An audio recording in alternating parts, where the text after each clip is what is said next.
जाने के पहले अंग्रेजों ने इस फौज को 3.5 लाख कर दिया। 25 लाख से 3.5 लाख किया और उसका फिर 2 में बांट दिया, पाकिस्तान की फौज, हिंदुस्तान की फौज यहां से दी। अंग्रेजों ने, ध्यान से सुनिए, अंग्रेजों ने जब जापान को जीत लिया, जर्मनी को जीत लिया, बोला यहां के लोगों का जो लड़ने का मादा ही खत्म कर देंगे। ऐसी पैसिफिक कॉन्स्टिट्यूशन इंपोज करी कि ये देश कभी उठ ना सके। अब तक जर्मनी, जापान उठ नहीं पाए, आर्थिक रूप से कहीं भी पहुंच गए हो दुनिया में। Militarily they count for zilch, 0। और एक और देश जिसको ये किया गया, ध्यान से सुनिए, वो था भारतवर्ष।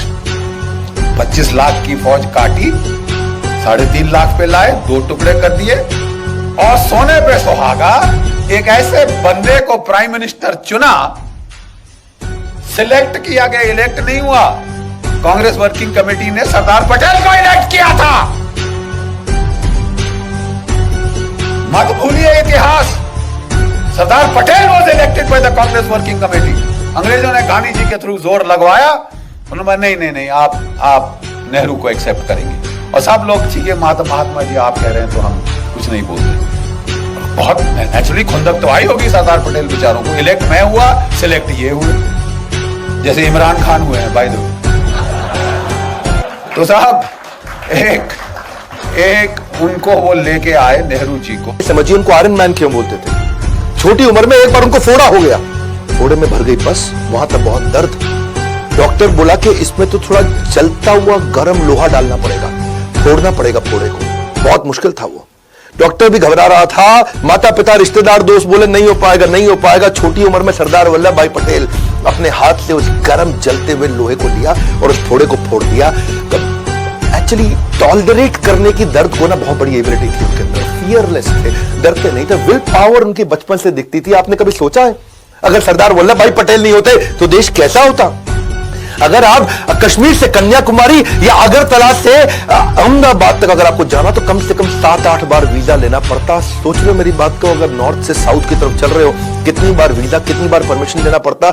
ये देश नहीं होता, ये कई देशों का एक कॉन्टिनेंट होता इंडिया। अंग्रेजों ने जहां हिंदुस्तान को टुकड़ों में बांटा था, वहीं सरदार पटेल ने उस खाई को बांटा था। और जो हमारा पहला कमांडर इन चीफ था of the British Indian army, वो था जनरल सर रॉय बुचर। उसने कहा मेरा नया बॉस आया है, तो अच्छी नई वर्दी निकाल के, बूट चमका के, टोपी डाल के बेचारा फाइल पकड़ के आया, केन लेके के आया।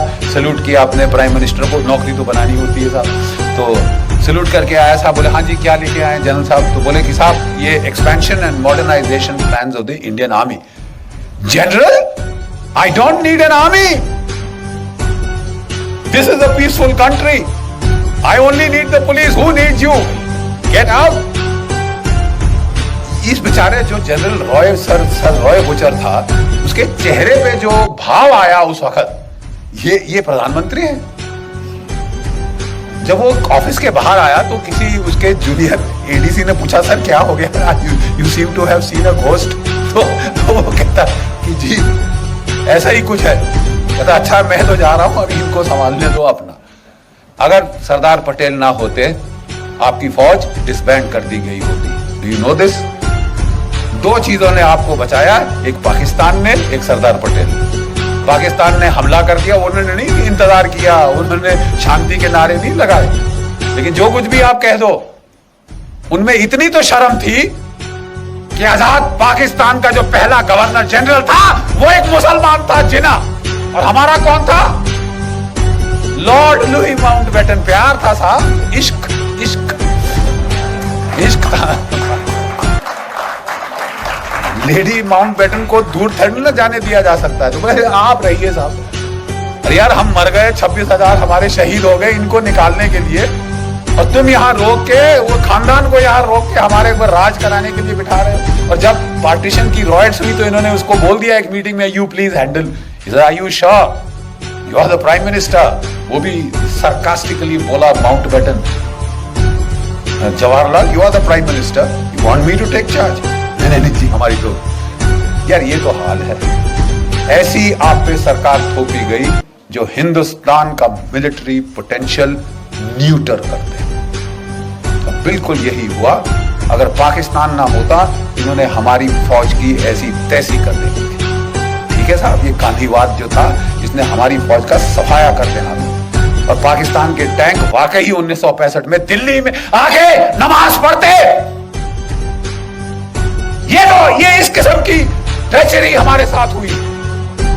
और एक भगवान का लाख शुक्र है पाकिस्तान का, जिसने हमको लड़ना सिखाया, मार लगाता रहा जब तक कि लड़ने को राजी नहीं हुए अपनी जान बचाने के लिए ही। और दूसरा एक चीन की पीपल्स लिबरेशन आर्मी, 1962 में उन्होंने ऐसी करारी लात मारी कि ये नेहरू परिवार का जो उस वक्त हाल था, कभी अमेरिका को अपनी ट्रूप्स भेजो, अपने जहाज भेजो, बोल गए आपकी एयरफोर्स कहाँ है, आपने लगाई? तुम्हारे पास इतनी बड़ी एयरफोर्स है, तुमने लगाई? 1962 में नहीं लगाई साहब, बिठा के रखा। और अब अमेरिकी एयरफोर्स मांग रहे हो, रॉयल एयरफोर्स मांग रहे हो, मतलब it was Tamasha. Thank God 1964 में वो अल्लाह ताला को प्यारे हो गए, भगवान उनकी आत्मा को शांति दे और हमें बख्शा। और 10 साल में खत्म। Bye bye, tata, goodbye, गया।